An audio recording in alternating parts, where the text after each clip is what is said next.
You're listening to HBCU and Entertainment, where diversity, equity, and inclusion refine the future of entertainment.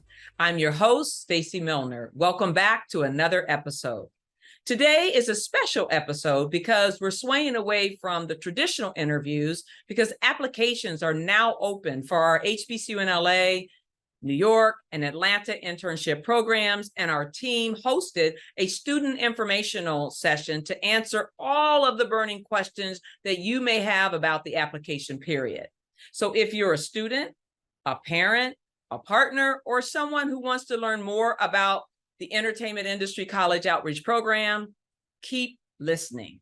My name is Holly May, and I am the talent recruitment and partner relations consultant for EICOP. EICOP is the Entertainment Industry College Outreach Program. And under us is what we call HBCU in LA, which I'm sure a lot of you have heard, but we are now in 3 cities. So we're HBCU in LA, HBCU in New York, and HBCU in Atlanta. We're really excited that we are going to be rolling out Atlanta in 2024. So because we have so many cities, we are referring to the program as a whole as EICOP, which is our parent organization. So I don't want you to get confused that you have to do different applications for the different HBCU in programs. It's all under the giant EICOP umbrella. So I just wanted to get that clarification off the bat. And I am going to just introduce our team who is here with us. We have Christine Wallace. She is our newest hire. She was actually one of our interns. She was with the program for 2 years, right, Christine? And then she served as our intern this past summer, which is very rare. That tells you how special she is. And then when time came for her to go home, we didn't want her to go home. So she actually is now a full employee with our program. And we're so excited to see her. And she is going to be leading our ambassador relations, ambassador outreach program. So we will have students on your campus, and some of them are actually going to be in this meeting. So if our ambassadors are here, if you want to throw in the chat or raise a hand and let them see you. So we do have ambassadors that are going to be on some of your campuses that you'll be able to talk to see at mixers, things such as that. We're really excited because this is the first year of this program. And Christine will be the one that is heading that up. And then we have Bree. Bree has been at the program almost as long as I have. I think she started 2 weeks after I did. And so she serves as she helps the students. She's technically Stacy's assistant, but she does so much more than that. So she knows what's going on. She will be here to help you along the way. And she's great. She was our RA 2 years ago. So she knows all the crazy things that the kids get up to in the dorms. But we're really blessed to have Bree here in the program. And then I'm going to toss to Christina Hatcher, who is one of our newest employees, and she will be assisting me with assisting you guys this fall getting ready for the program. She's going to handle a lot of our professional development such as that. So I'm going to let her introduce herself to you. Hi, everyone. I'm so excited to just be here. I've been a longstanding board member of EICOP and, very much a supporter of the program for, I believe, like 4 or so years now. Just the short of it, I'm an entertainment media executive, originally from Birmingham, Alabama. So I'm from the South, just so you all know. I did not start my career out in LA. I came to LA with $300 to my name. I do not recommend that to anyone. But because of that and having to break down so many barriers for myself to pursue a career on the business side of entertainment, I made it my mission to really focus on ensuring that our people do not have to work as hard as I did, and really focus on equipping this next generation, which is you all, for success on pursuing careers in this space. So over the course of the past 14 years, I've had the opportunity to recruit and hire business and creative talent for industry leading entertainment companies like that of Creative Artists Agency, Talent Agency, and Netflix, where I work currently across content, creative, film, and series recruiting. So we'll be handling a lot of the professional development sessions, like coming from a recruiter who has hired for a lot of the positions that you all will be, pursuing. Just felt like it was the right time to join ECOP in a consulting capacity and really help fuel, the professional development and get you all shored up as you're coming into the program. So super excited to be here. Holly and I will be kind of jumping back and forth throughout the presentation, but just wanted to kind of give you all a sense of the power that you have within this program and the access you have across this amazing team. Yes, and to Christina's point about the professional development, we really hope that all of you are able to get into this program, but we know that's not quite the case, but we will still want to give you those tools to succeed wherever you end up. So that's where our professional development courses are really focused on. And I highly, highly encourage you, if at the end of this, you're like, I don't think that program is for me, I still encourage you to check out the professional development, because those are things that you are definitely going to be able to use no matter what you do. So you are not here just to hear us talk. We're going to jump into the presentation so you can learn more about why we're here. All right, so you can see my screen. We are the Entertainment Industry College Outreach Program. This was started in 2017. We have a rich history. It started with, I believe, 9 interns coming to LA and getting positions. And then this past year, we had about 125 interns come to New York and LA for internship positions. So we've grown quite a bit. And we're just going to share with you today about the program and then how you can go about applying for this program. So there we go, HBCU in LA, New York, and Atlanta. All right, about the program. This is a 8 to 10 week program in Los Angeles, New York, or Atlanta. What we do is, if you have gotten an internship with one of our partner companies, then we will provide housing for you in one of those 3 cities, wherever the internship is located. We also provide professional development.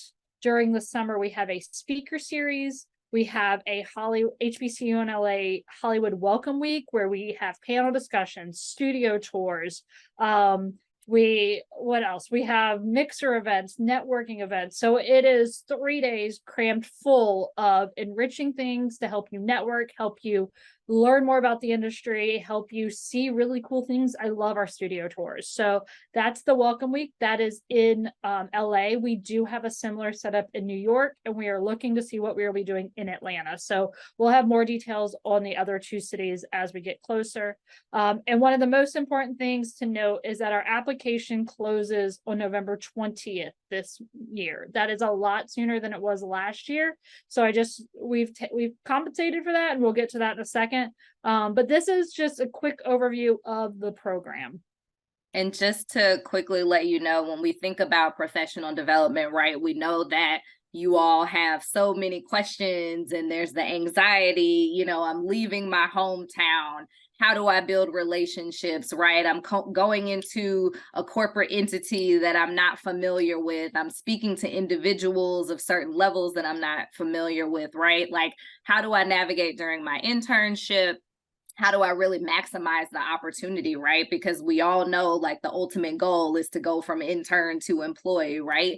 If you enjoy your experience. So how do you do that in the most thoughtful way? How do you deal with conflict resolution? These are all some of the things that we're going to talk about within our professional development scenarios, in addition to industry outreach and relationship building, right? How do you take all of these relationships and contacts that you're building through these experiences?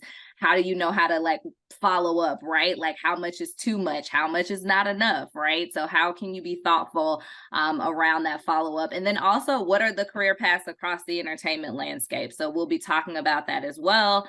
In addition to just how do you show up professionally in these different environments, right? Some people wear jeans and a t-shirt to work. Some people at agencies wear full suits and they look like they just hopped off the runway, right? So what's the right way to show up professionally across these different environments? So just wanted to give you a preview of what some of these professional development sessions will look like.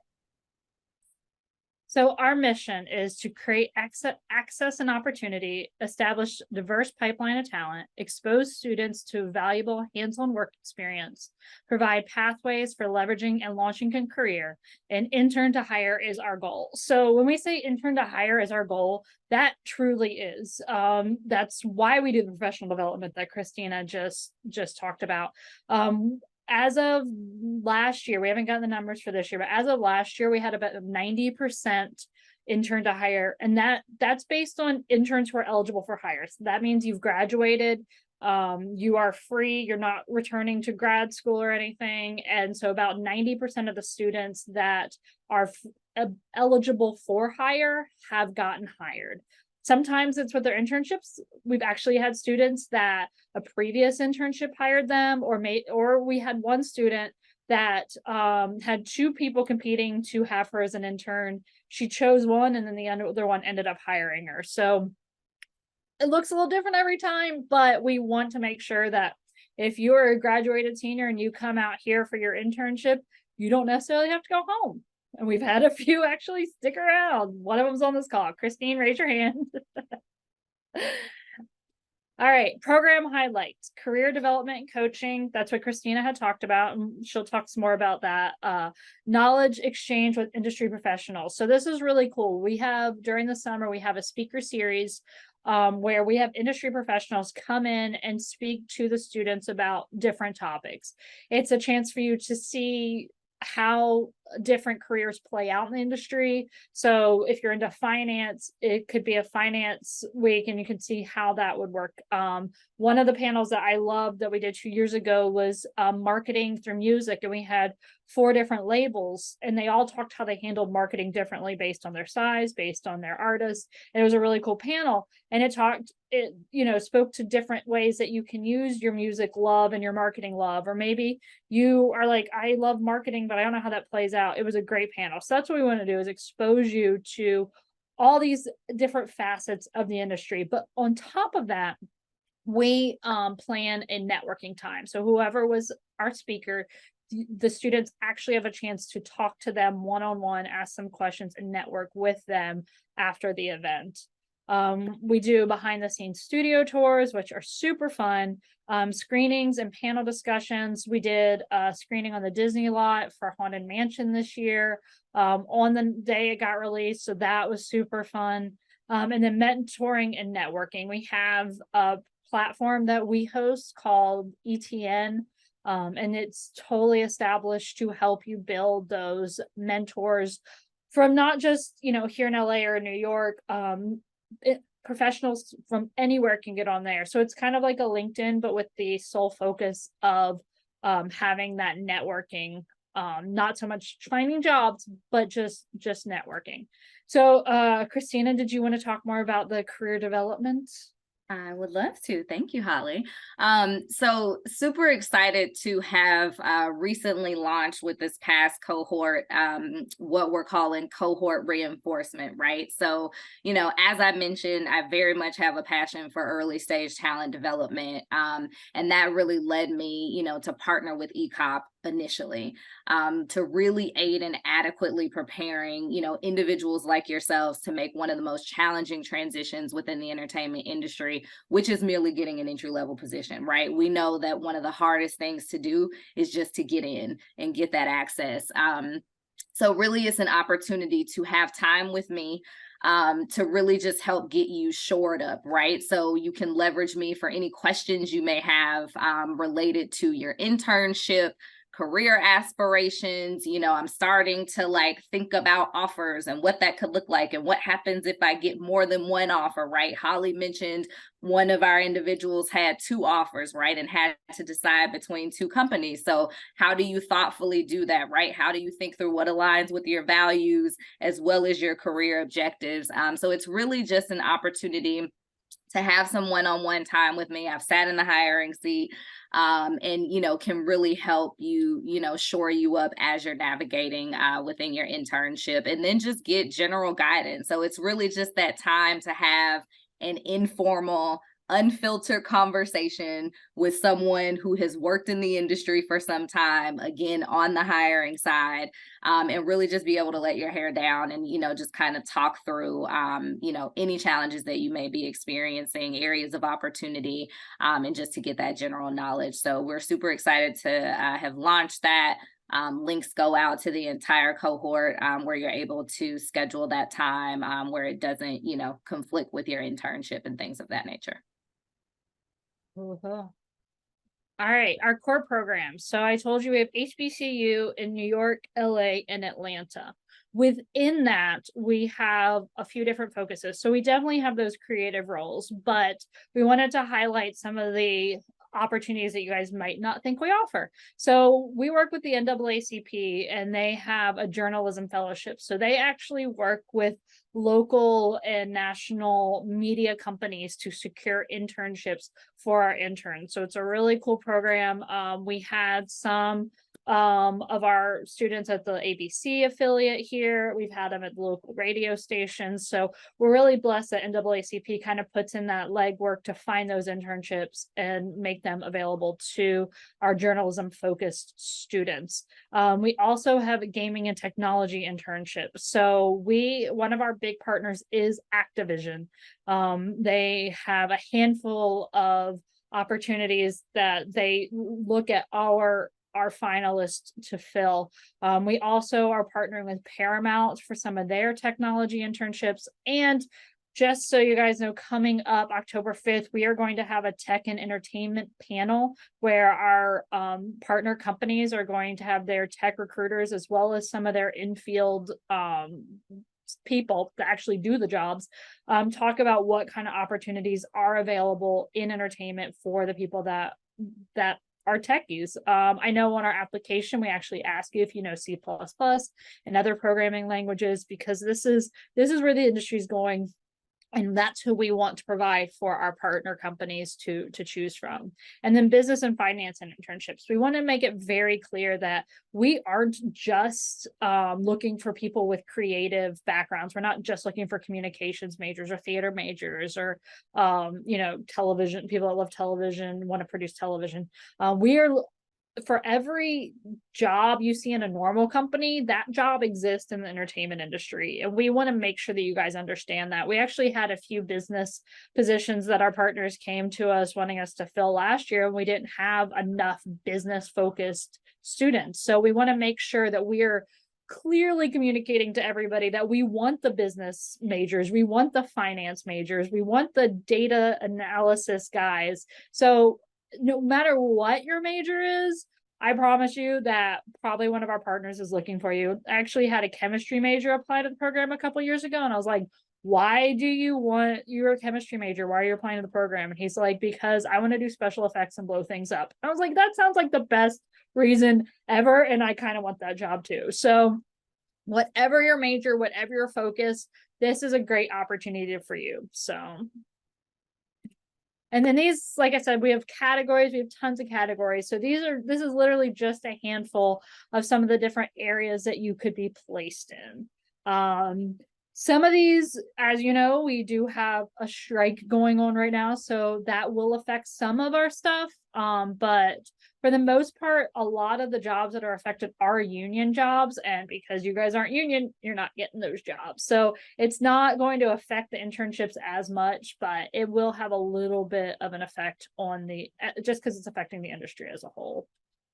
And I will just say, for anyone, if we can just go back to that slide, Holly, with the categories. So this is a lot, right? Like, as you're applying, we've been super thoughtful, even within the application, right, to kind of narrow it down, to give you some guidance as you're really thinking about, what should I say my areas of interest are? We want to help you get to where you want to go in this industry. So don't feel like you have to put yourself in a certain box for us or check off as many boxes as you can, because EICOP's not going to select me because I only picked one. Actually, we would say you're very thoughtful, you're decisive.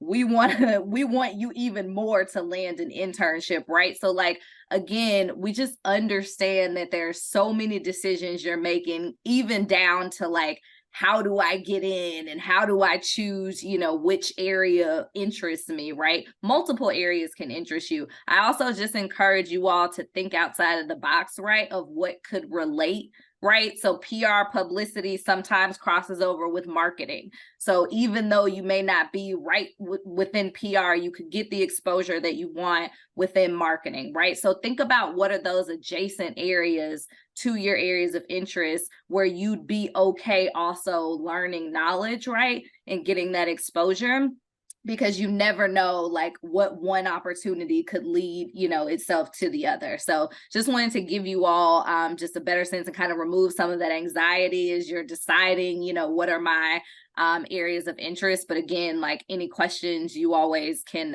reach out to us. And to Christine's point, she's a recruiter. I was a hiring manager in television. All the partners we work with are early career recruiters.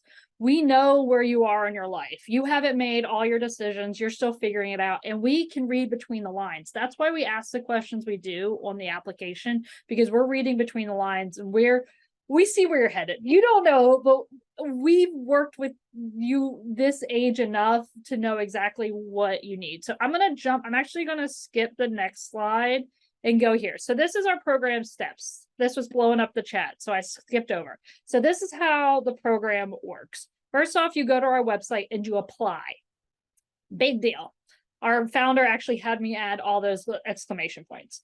And then we review all of those applications. This isn't a you apply, you get in situation. We as a team go through every application. We review your resume and we review your personal statement, and we make sure that you are ready for the program. I'm going to be honest, a lot of freshmen have a hard time getting in because we know that we're presenting you to our partners in a book of all of our applicants. And a junior or senior is going to have so much more experience than your typical freshman. So we still encourage you to apply. We still encourage you to put yourself out there. One of our best students came in as a freshman. She's phenomenal. And we all love her. And she came back last year and she actually got accepted to Obama. But she got accepted to a special program. So she won't be with us this year. But so I'm not saying freshmen don't apply. I am saying that we do look at your experience. We look at your resume, how our partner is going to look at your resume, and we decide if you're going to be competitive. Because the last thing we want to do is put you in this program and you not apply for any other internships aside from ours, and then you just not get a place at all when we knew you weren't really ready to compete there. So apply, but if you get rejected, it's probably you just need a little more experience. So you'll get those who get accepted as an EICOP finalist, we put you on what we call our resume book. So this is what we give to our 30-some partners. So our partners have paid for basically to be part of this program, and they get to look through this vetted list of interns that we've looked at and said, these are the cream of the crop. These are the best HBCU students. We think that they're going to be great for your company. Find some that you feel like will work. Now, we'll get into the nitty gritty of how the actual applications with that work, but our partners, in essence, look through there and they select students to be at their company for the summer as an intern. So last year we had 400 finalists and 125 actually got internships.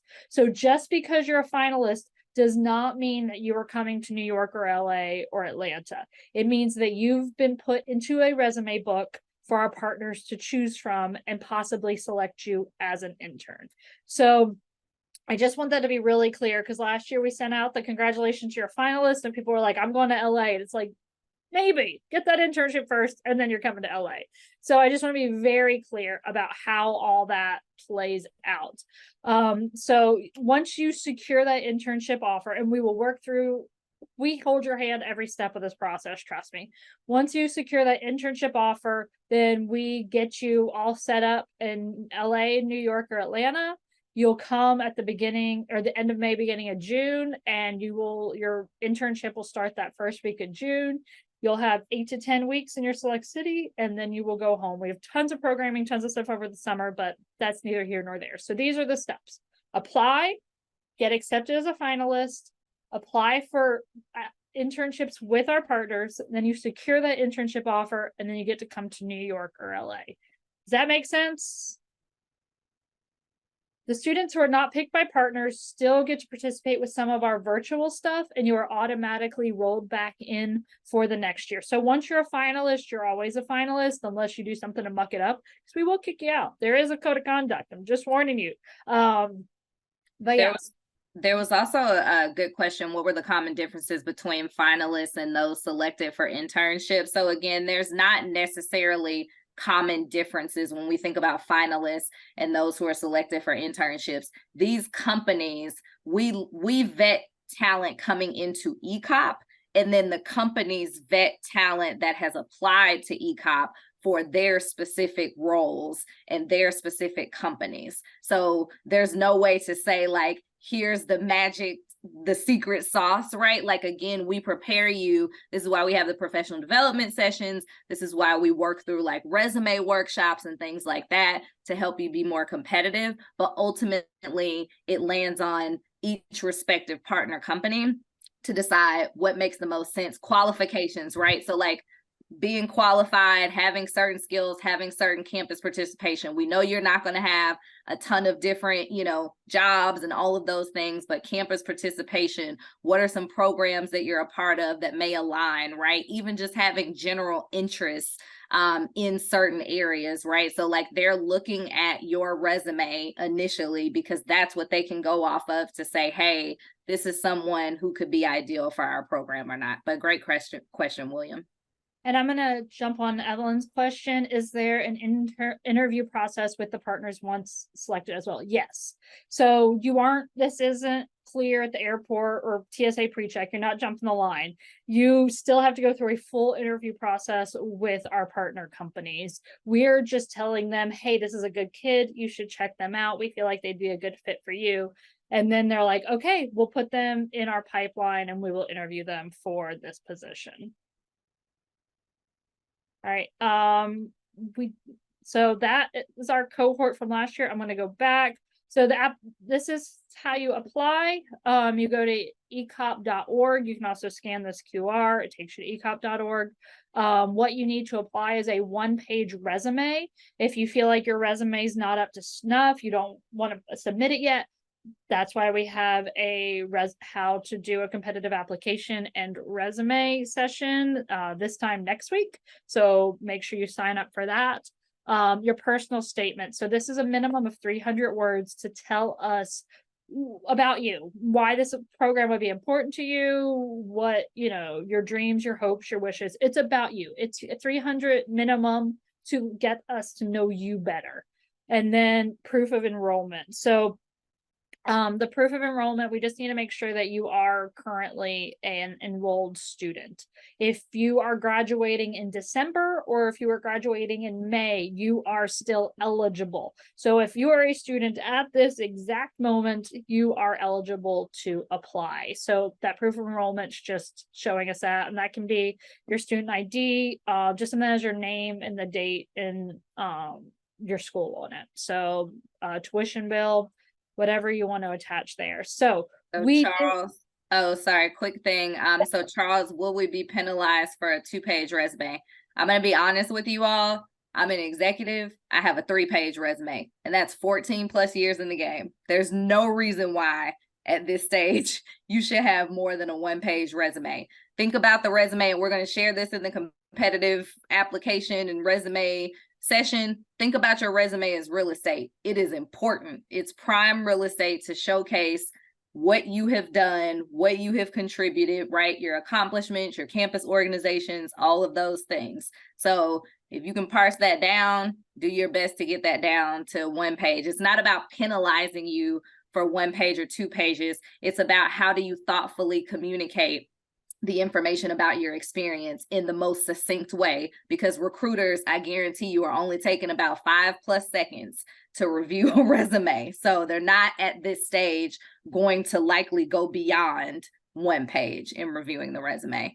And is it solely based off resume, or is there a section where we can submit a portfolio or a website? So I believe, Holly, and you can add to this too, but on the application, there's a link where you can add your portfolio, or if you have a website or like work that you'd like us to review. But we're not like basing the application off of your portfolio or your website. Like, we are looking at resumes, we're looking at experience. Now, it can be helpful, right? Like, if there's a creative role, if there's a partner that, you know, specializes in graphic design, if you're doing posters in film marketing, right? All of those types of things, that can be helpful for you as our partner companies are thinking about what makes the most sense from a skill set standpoint. But we're not basing your application to EICOP off of your portfolio or your website. Correct. Your personal statement does weigh a lot. We've had people that had phenomenal resumes, but their personal statement just we didn't feel like it was going to work with the program, and vice versa. We've had people that had phenomenal personal statements and their resume needed some love, so we let them through. We worked with them on their resume. So it really is kind of a balancing act between your personal statement and your resume. But to Christina's point, we don't judge on your portfolio, but it is good to add those things. I've had 2 of our partner companies already request that their copies of the resume book come with those portfolio links. So if you are applying for a creative role, graphic designer, video editor, something where you do have physical evidence of your creations, then I would highly, highly, highly encourage you to include that portfolio. I will say one of our partner companies is Pixar. And they already told me that they want portfolio links for the students that are interested in animation and design. So it's, once again, we're not going to, that's not going to make or break you into EICOP, but it is something that our partners have asked for. And you will have a chance, if you get in, to add that later. So if it's not quite ready, just know you can add it later. All right, we had, can you drop the link to the competitive application in the session? It is on our website, but if Bree or Christine could add the registration. I just asked Bree and Christine on the chat. No, that teamwork, guys. We got it. All right. What is the time frame between being accepted as a finalist and hearing back from the company? Do we choose internships to apply for our desired city, or will they reach out to us if they're interested? Wow, this is a great, phenomenal, wonderful question, and there's a lot to it. So I just everyone's attention. The time frame between accepted as a finalist and hearing from companies varies greatly depending on the company. I could not give you a time frame. If I said, it wouldn't be right. So we'll have some companies that'll be making calls the second that resume book goes out, and we have some companies that sit on it for 2 months and then finally start making calls. So there is no perfect time frame to tell you. I wish I could. In my perfect world, there would be a time frame, but there's not.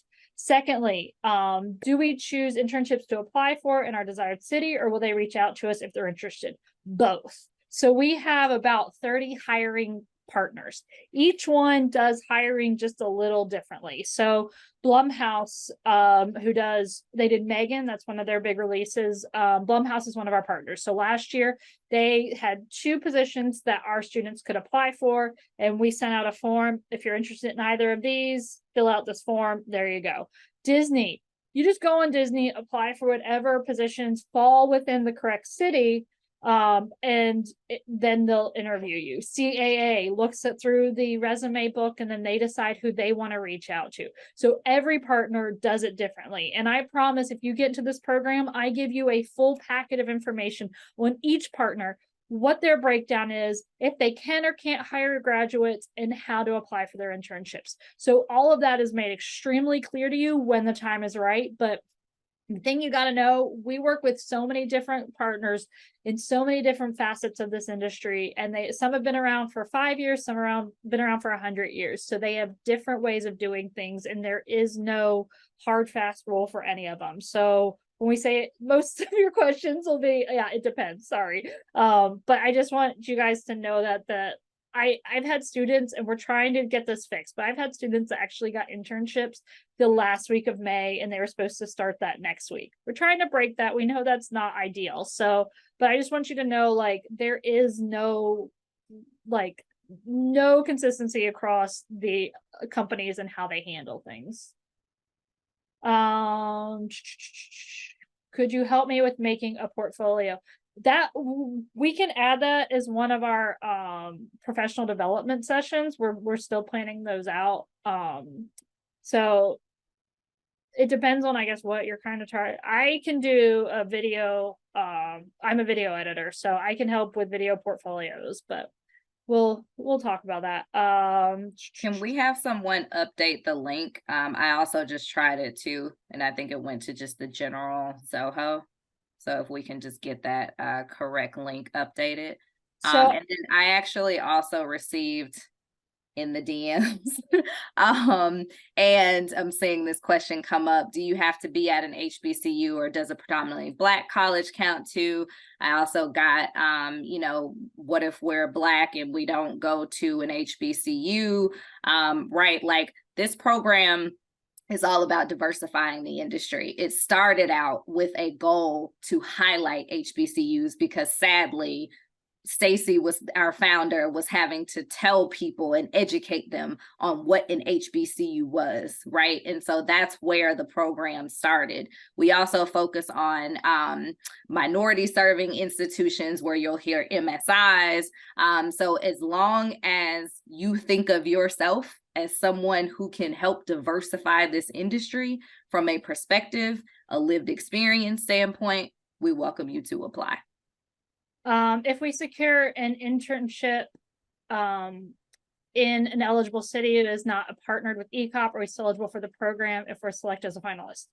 So you are more than welcome to come to our events, but we cannot provide housing for you. In order to get housing in one of the select cities, you must be with one of our partner companies. I dropped ecop.org/events. That'll have all our events that you can register from there. Let me see if I can do a quick one for the other event. Awesome. All right, so this is how you apply. You go to our homepage, you'll see the link from there. Program steps. This is our cohort from last year. We had a half day at Universal Studios. Super fun. Harry Potter ride made me a little sick. Not ashamed to admit it. I'm a little too old for that. And then these are just some really cool shots of our cohort this year. We have our New York group on there. So yep, this could be you. Summer internship applications now open. Once again, the application process, and to learn more, and you can contact us if you guys want to take a screenshot of that website and email. info@ecop is answered by all our staff, so you aren't just getting one of us. We have a team that tackles those. Ollie, I have a question. Yes, Christina, what is your question? What if I want to go ahead and get started on the application, maybe in advance of the session next week, and see if there are any questions that I may have before that session starts? Can I start the application and then go back and finish it, or do I have to finish it all in one sitting? Nope, we specially made it so that you can go in and save it. You do not have to finish it all in one sitting. So highly, highly recommend that. Go check it out. We do have questions on there. It's more than just attaching a resume. It's about 3 pages. It won't take you long. It's not a hard 3 pages, but there are questions and some things. So yeah, jump on, go ahead, start it, check it out, and come with questions next time.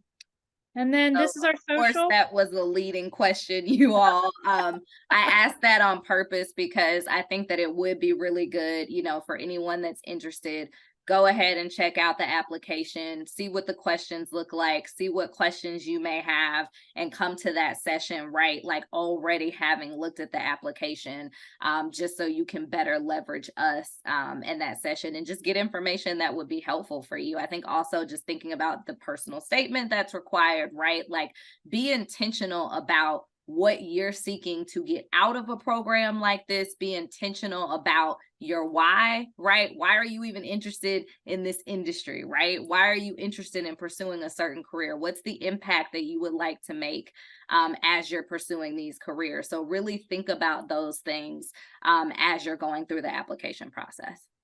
I had a question, are these opportunities also available for international students? So that is a partner by partner basis. It won't keep you out of getting an internship or getting into ECOP, but it just depends on what your right to work is and all that stuff. So that's something that's handled on the partner level, not on our level. So it won't stop you from getting in, but it'll be a case by case basis as to what partners can handle or can hire you.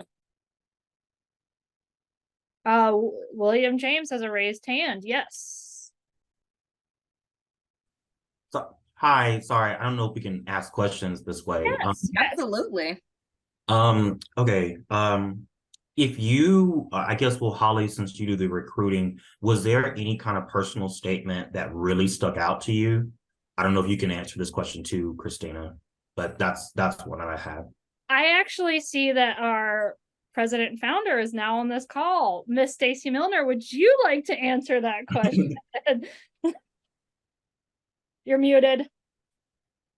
Hold on, Stacy. Yeah. All right. I'm not the best at technology, but anyway. Hi, everyone. I am so happy to see you. You guys, and yes, I will answer your question. Personal statements that stand out. Long and short of it is that a person, it's interesting, right? It's not the typical run of the mill. Like, who are you? Like, to the points that Christina made, why are you interested in this? What is the impact you hope to make? What's unique about you, right? Give us something to read that's interesting outside of, this would just change my life. This would be the most amazing thing in the world. Like, give us something creative and interesting about you. I think those are the ones that stand out. I mean, there are times when, I have been a part of the review process and say, I don't know about this one, but I'll read that personal statement and it turns everything around. So your personal statement holds a lot of weight, right? It can explain a lot of things about who you are, what maybe not on your resume that you would like to be on your resume. So it's just your place to kind of shine, really. I can't tell you how to tell me who you are, but you need to be able to craft that story. But that's what really stands out. But I also just want to say thank you all for joining. This is an incredible program, if I have to say so myself. You've got people here who are committed. They all have the same passion that I have to see you thrive and succeed. You can't get in if you don't apply. So, and even Christine up there, who is now working here in the program, told me, that she didn't think she could get in. And I heard that so many times, and people didn't apply because they just thought they weren't going to get in. They didn't think they had the chops. You just never know. And we have people apply and it's their first time applying and they get in. So it's a great program. That's what I have to say. The other thing, I heard the question about students applying, from non-HBCUs. To Christina's point, very well stated. Obviously, we want to make sure the best and brightest diverse student leaders are a part of this program. And that is at the heart of what we want to do. But yeah, other than that, it sounds like the team did a great job today talking about what we do. And we're just excited, right? We had 125 students impacted in this program this year. And that number may be a little off, but anyway, that's enough. That was a lot, considering when we started in 2017 with only 9. So we have grown, and then we have expanded geographically to make those opportunities available for you in multiple locations. So, and I will just say this, I know everybody wants to be in LA, but guys, wherever you go, it is going to be an experience and an opportunity for you to build your footprint in this industry and be able to leverage wherever you want to go from here.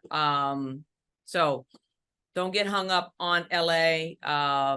Just know that wherever you are, you're in our family and a part of this whole dynamic team. So I want to thank you for joining me today and tuning in to another episode of HBCU and Entertainment. If you or someone you know is interested in applying for our summer internship program, please visit our website at www.eicop.org. Applications are now open, and they will be open until November 20th. If this episode resonated with you, please comment, rate, share, and review the podcast. Your feedback means so much to me. Until next time, know that I appreciate you lending me your ears. Catch you in the next episode.